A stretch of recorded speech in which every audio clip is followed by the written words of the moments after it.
This is George Foshin of bestpalosverdeshomes.com, but of course you know me already since you're enjoying the benefits of the Altos real estate chart service that I'm paying for that you guys get.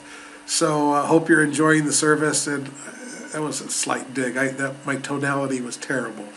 I'm enjoying providing you that service, and I don't mind paying a penny for it for you.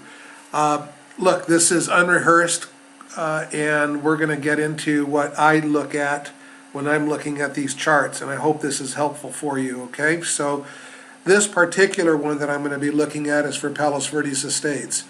As you probably already know, the first page is just general. It goes over some of the statistics involved and divides the market into price quartiles.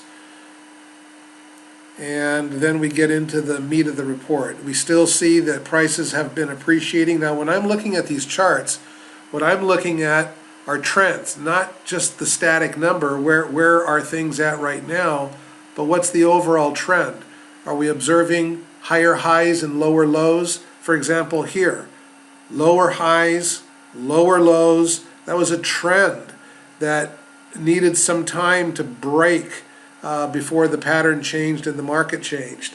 So, right now, things are, we've had some appreciation lately, great, but things are a little, stagnant right now. Prices have kind of stabilized. Let's continue, because that begs the question, well, what's going to happen next? How can we tell? So let's go into this. I'll skip the quartile prices. Price per square foot, same thing. Little stable area here. Inventory. Well, look, the real estate market is nothing but a study of supply and demand. So what's the supply like? And it looks like for a few months now, supplies have been increasing. We anticipated that, or at least I did, with prices increasing so much. Of course, more people are going to bring their home to market. A lot of people have been wishing to sell, but haven't, because it's taken a while to get back from the 2008, 2009 tragedy, if you will. So let's continue on. We know supplies are up, right? All right, so that's one factor. Market Action Index. This is a function of demand. It's more than that. This is a proprietary index that the think tank people at Altos put together, and they've determined that a number higher than 30 is a seller's market, a number lower than 30 is a buyer's market, and things are kind of, we're testing some bottoms here. So as far as being a seller in Palos Verdes Estates now, you have to be smart with your price.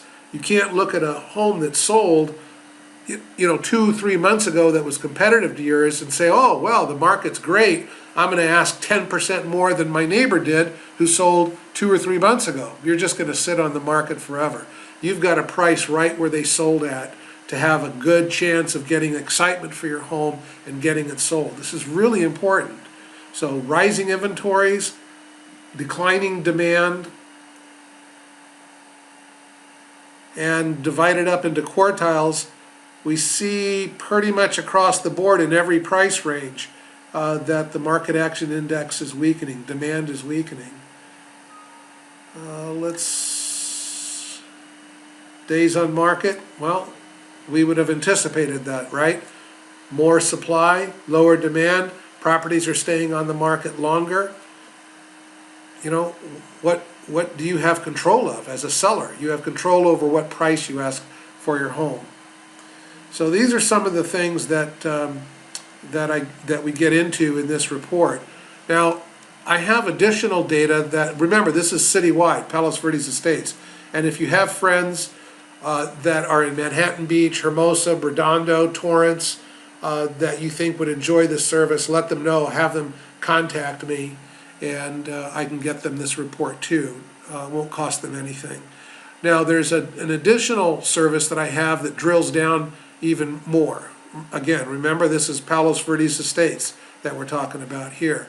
But what if you lived in Lanada Bay and you wanted to know what was happening only in Lanada Bay? Now you've got the macro picture for Palos Verdes Estates, what's happening in Lanada Bay. So what you would do is go to areas right here, hover your mouse over that, and then click Lanada Bay, or any of the other neighborhoods that are in that I profile. And then see this right here, market strength. You can always contact me with this pop-up. Let's just close that for right now. It'll shrink down to here. So click market strength, and this chart will pop up. And this just is for Lanada Bay. And it's the absorption rate.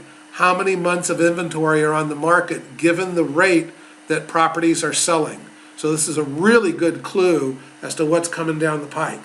You know, what our prices are going to do. And we see that the absorption rate has weakened. In other words, the number of months of unsold inventory has increased. If you want an interactive chart, this will update live, by the way, every month. But just click anywhere in the chart, excuse me, and it'll take you to this, and you can hover your mouse over the various sections of the chart to get the exact number. So, you know, back, what was October? Right. October, 4.2 months, 4.3 months, it's about the same, but we can see the overall trend has been increasing here. Okay, so it goes back to price. If you're selling a home in Palos Verdes Estates, you know, you got to be smart about where you price. You can't just, you know, look at your neighbor's sale and add another 5 or 10%. It's not working that way anymore. If you're getting this video and you don't live in PVE and you're in one of the other areas, just use the same principles that I'm outlining in this little webinar video and apply it to your own area. And if you ever want to have a GoToMeeting online screen share live, just contact me. I'll arrange it and we can study the charts together specific to your neighborhood. Okay, thanks very much. Bye for now.